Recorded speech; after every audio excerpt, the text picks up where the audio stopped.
اور پھر اگر یہ آپس میں نہیں ملتے، ایک نہ ملنے والی بھی تو رسم ہے، ایک انسان کا نیچر ہے۔ بیٹی نے کوئی بات کہہ دی، باپ روٹ گیا، بیٹے نے کوئی بات کہہ دی، نہیں بولیں گے، بھائی نے کوئی بھائی کہہ دی، اب ان سے بات نہیں کریں گے، انہوں نے چونکہ گھور کے دیکھا تھا لہذا شادی میں نہیں بیٹھیں گے، ان سے چونکہ ریلیشن ٹوٹ چکے ہیں لہذا میت میں نہیں جائیں گے، انہوں نے یہ بات کہہ دی تھی ان کو چھوڑ دیا، انہوں نے یہ بات کہہ دی تھی ان کو چھوڑ دیا، انہوں نے یہ بات کہہ دی تھی ان سے بھی ہم تعلق ریلیشن قائم نہیں کریں گے۔ مولا کائنات فرماتے ہیں بھول جانے کی عادت ڈالو ورنہ دنیا میں اکیلے رہ جاؤ گے۔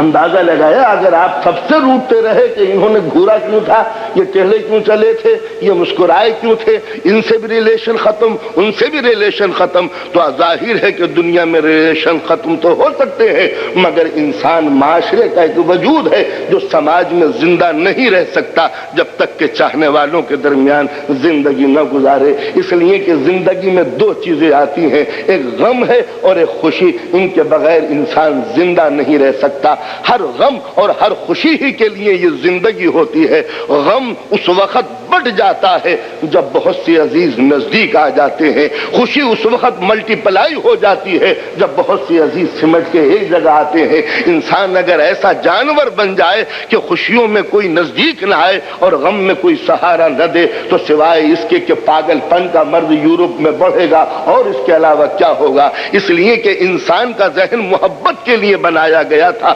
صرف کھانے پینے کا جانور ہی قدرت نے نہیں بنایا تھا۔ اگر انسان کو اس دنیا میں ممتا، پیار، محبت نہیں ملتی تو انسان پاگل ہو جاتا ہے۔ یہی وجہ ہے کہ وہ تمام کنٹریز، وہ تمام کلچر، وہ تمام ماحول، وہ تمام سماج کہ جس میں محبت نہیں ہوتی، صرف ٹریکل ٹافی لائف ہوتی ہے، اس کے اندر پاگل پن کا مرض بڑھتا چلا جاتا ہے۔ اس لیے کہ سفید شفاف پہن کے کپڑے انسان اگر کسی میل کے اندر چلا جائے، کارخانے میں چلا جائے تو جس طرح سفید کپڑوں پہ نشان پڑ جاتے ہیں، اسی طرح سماج میں رہنے والا انسان کسی نہ کسی غم کی کوئی کرش تو آ ہی جاتی ہے، کوئی صدمے کا دھبا لگی جاتا ہے۔ اس صدمے کو دھونے والے اگر عزیز نہ ہو تو آدمی پاگل بن جاتا ہے، حسین لقمے اس کے لیے زہر بن جاتے ہیں، لذیذ غذائیں اس کو تباہ کرنے کا سبب بن جاتی ہیں، کپڑا پہننے کو جی نہیں چاہتا، عشرت کی زندگی اس کے لیے بھیانک خواب بن جاتی ہے۔ لہذا انسانیت محبت کے لیے ہے،